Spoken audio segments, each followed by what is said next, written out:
Hello everyone, and welcome to the channel. The 2024 US presidential election, it was last week, and to put it plainly, it was a catastrophe for the Democratic Party. They lost in a landslide to Trump after most people expected a close race, including yours truly, in all fairness. Trump won the popular vote. Isn't that crazy? Trump won the popular vote after most people thought that was impossible. Not to give myself too much credit, because I certainly didn't predict it, but I thought it was more possible than most people thought. As you can see in my video from last week, a couple of days from Election Day, called Historic Outcomes. I thought it was more possible, but I certainly didn't think it was likely. So the fact that it actually happened is definitely not good for the Democratic Party. And they very narrowly avoided the absolute apocalyptic worst case scenario in Congress. As of this moment, it looks like they're going to barely lose the House of Representatives, which obviously more seats means that they will have more power than if, they lost more seats, obviously. And in the Senate, it looks like the GOP is going to have 53 Senate seats, which is not good, but it could have very easily been up to 57 Senate seats. It's just a couple of the 4 Senate races that were decided by razor-thin margins went the other way. So the fact that they were this close to absolute Armageddon, basically, it's not good for them. And it shows that they really need some deep introspection. And if they don't have that deep introspection, we're going to be having this conversation again in 4 years, possibly even 8 years, barring some once-in-a-century crisis like the pandemic in 2020, which very clearly gave them the illusion, if you will, that everything they were doing was fine. Well, it happens to be that it was not fine, everything that they were doing, and they need to urgently change course. But, out of the kindness of my heart, I am going to give some advice to the Democrats with regards to how they can turn around their fortunes in the coming years. So the first thing they need to do is they need to moderate their social stances. They just have to, because most of the country is socially moderate, if not slightly socially conservative. And it's not only white people, it is also, as this election proved, most Hispanic voters, honestly. I'm a Hispanic voter myself, so I can, believe me when I say this. Like I mentioned in last week's video where I talk about why Kamala Harris lost, most Hispanic voters are socially moderate, if not socially conservative, and many black men especially are as well. So this is not only a thing with white people, as many Democrats probably thought before this election, it is a thing with many minority voters as well. So they really need to tone it down there. They need to tone down the wokeness, if you will. I know a lot of people hate the use of that word, but it is a fact that is bad for the Democrats. There's a reason why Trump people cite and ads against wokeness as being some of their most effective this cycle. It is because it's not popular. If they moderate their social stances, again, like I said last week, doesn't mean they have to move fully to the right when it comes to social issues, but just moderating them would go a long way. And and that's one of the main things which leads to another of the issues which I mentioned last week for the Democrats, the cultural disconnect they have with large swaths of the electorate. That's the only way, honestly. That's the only way they can at least somewhat soften that disconnect and begin to work towards just eliminating it altogether. But if they don't acknowledge that their extreme weird positions on certain social issues are unpopular, well, they will continue circling down this spiral of self-delusion, quite frankly. And again, this doesn't mean they have to go far to the right on social issues. Just becoming the party of common sense again on social issues would go an incredibly long way. Again, most of the American people are not fundamentalist theocrats, not even close. They just want to be normal when it comes to social issues. Normal. And quite frankly, right now, on many social issues, the Democratic Party is not normal. Again, it's a reason why Donald Trump won when attacking wokeness. There's a reason he campaigned on being the common sense candidate. A lot of people think Trump is extreme, of course, but he very smartly campaigned as the common sense candidate in many respects, especially when it came to these social issues. You're conceding ground to the Republicans by stubbornly sticking to wokeness. So abandon it. That's the only way that you can solve this cultural disconnect that you have with like large swaths of the American public. Which brings me to my next issue that the Democrats need to address: their elitism. The Democratic Party right now emits an aura of elitism, of smugness, of dismissiveness that, quite frankly, as evidenced by Donald Trump's popular vote victory, most of the American people despise. They despise that attitude because, I mean, for the average voter, this is how the Democratic Party comes across. The Democratic Party comes across as someone who says, I know better than you, I know better for you than yourself, and if you don't agree with me, well, sorry buddy, we're gonna silence you. That does not fly. That does not fly, and as I mentioned in last week's video, if there's a people on this planet who hate to be micromanaged and talked down to, is the American people. And and more than that, that's just not how you are supposed to operate in a true democracy. In a true democracy, you're supposed to talk to people who don't agree with you often.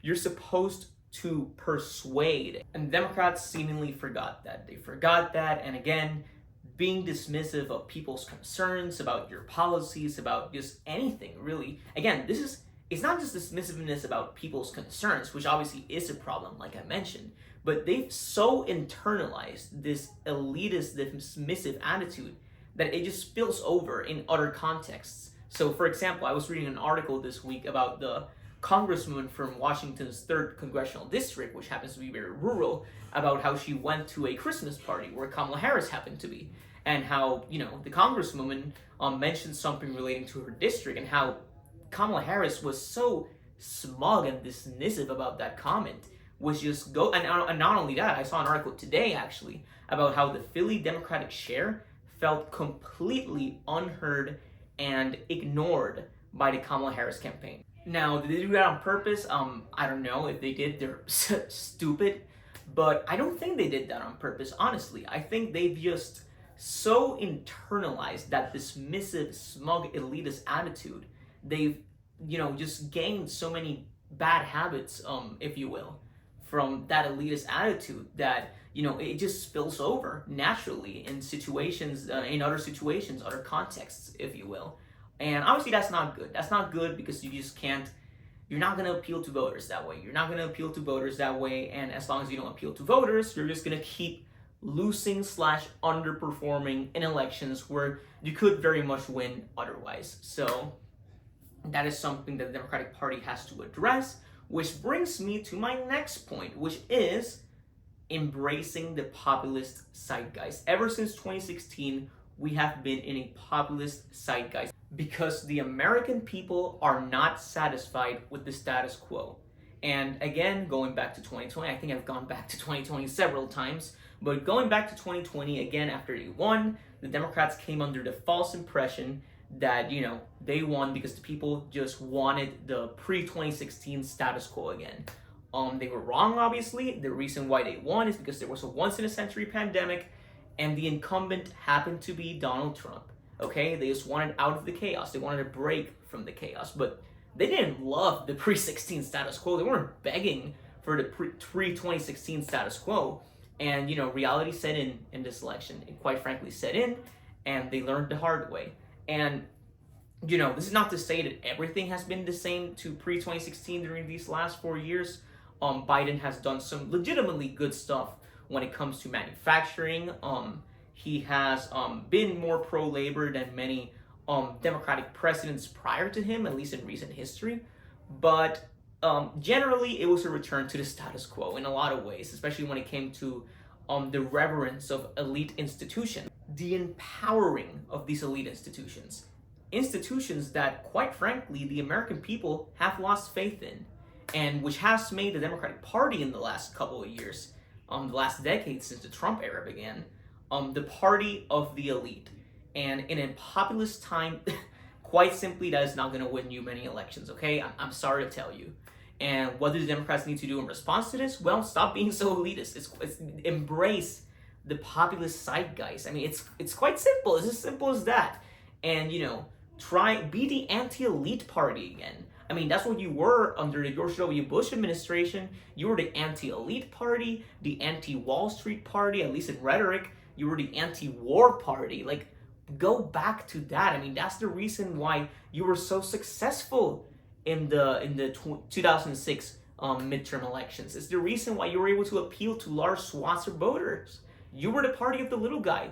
You were the party of, people of all cultural walks of life, united in a shared disdain of the elite that was in power at that time, the Bush administration, the neocons. I mean, right, what do I have behind me right now? This is the map of the 2006 U.S. Senate elections.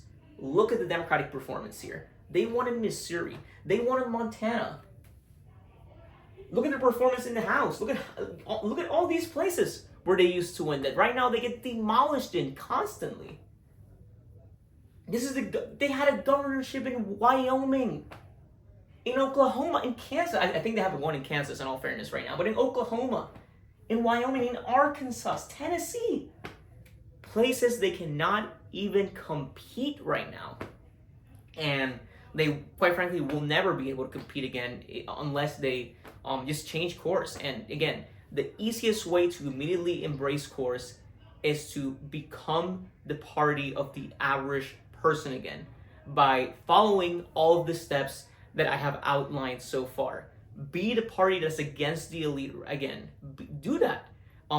In the next coming years, if you see stuff that is elitist, that is screwing over the little guy, call it out. Stop talking about culture war nonsense. Stop talking about stuff that does not appeal to large swaths of people. Talk about how the incoming administration, if they do, is screwing over the average person.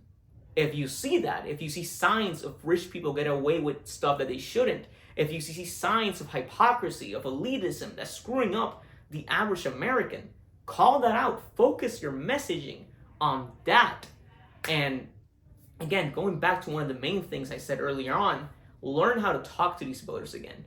Embrace the podcast burst. Again, I know a lot of these people are more right-wing, and I know that, you might not agree with them on everything if you're a Democrat. But again, that's just the way that a lot of voters consume their content nowadays. A lot of voters, young voters, especially young men, consume their content via Joe Rogan, Theo Von, all these people that Kamala Harris just ignored when even they were asking for her to be on. Like, they need to embrace, they need to talk to people of all walks of life. Again, that is how the mainstream media used to work for many years. You would go to adversarial programs to defend your positions. Again, that is how a democracy is supposed to work. But again, as the mainstream media became more partisan in the past couple of years, and as they became just echo chambers and bubbles for whatever partisan lean they fell into, adversarial questions became more rare, except in new media. And obviously, going out of your bubble and embracing adversarial environments is not easy to do, but in politics, that is what you have to do. And you have to learn that art again if you want to be successful. So you have to do that.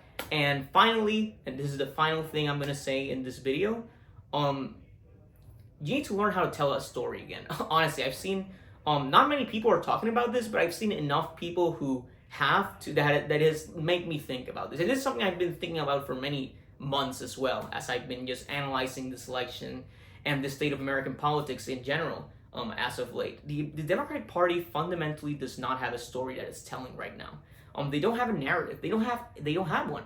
The Republican Party does. They have a narrative where Donald Trump is the hero, the elite are the villains, and together with his supporters, with his movement, they're tackling this big bad elite. The Democratic Party does not have a narrative at all. They don't have it. Like, who's the main character in the Democratic Party? Like, who is what is the movement that you're a part of? Like, what is the goal? Again, I know they have their policies, obviously, and for most of the past decades, it's just been, Trump is bad, Trump is terrible. Well, as we've seen in 2 out of the last 3 elections, that has not worked. It only worked when things were so chaotic that that most people felt that. But in the other 2 elections, it did not work. And Trump is not going to run again in 2028. He's not. So that does not even work anymore. You need a real narrative, a real story to something, just offering people something to believe in. I mean, how did Obama win in 2008? He was, I mean, the story was that people who supported him, the main character, him, were where they were joining a movement to drive the country forward. It's a movement of change, a movement of hope, a movement of yes, we can. That's how Obama won. And right now, Democrats don't offer anything there. They don't. They just offer being anti-Trump. That's literally everything they offer. And they don't offer like a vision for the future of the country. The Trump, you can say whatever you want about Trump, he offers a vision for the future of the country. He offers a story that, gets all of these voters like involved. And the Democrats, well, they don't have that. They need to get back to that lost art of storytelling on the campaign trail. And if they don't, well, and if they don't do that and they don't do everything else that I just brought up, well, we're going to be having this same exact conversation in 4 years' time, possibly even 8 years' time. Because again, right now I don't see a lot of consensus with Democrats with the way they're talking about why this happened, the election last Tuesday. And I still see a lot of denial. It might take another loss or two for them to realize what they have to do, which is, a lot of what I just said, in my opinion. Again, I'm not going to be like the Democrats and say that I know everything and you don't know anything. I'm not going to be like that. But in my opinion, they need to apply those things that I discussed. And I think they really need like a new Bill Clinton type figure. And I don't mean that like, you need to embrace neoliberal Clintonian policy. I do not mean that at all. What I mean is that you need a new Democrat, a new type of Democrat that gets the party back in line with the times, like Bill Clinton did back in the 90s. You need someone who brings the party back to the times which we are in right now. I don't see that figure right now in the party, which makes me think that the next Democratic president is probably someone who we have never heard about up to this point. But who knows? We shall see. But yeah, anyways, guys, that is the video for today. I hope you liked it. If you liked it, please subscribe. I would greatly appreciate it. And like the video, which helps the algorithm a lot. I will be making more of this content and a lot of other content, as I've mentioned in my other videos. And yeah, I will catch you all in the next one.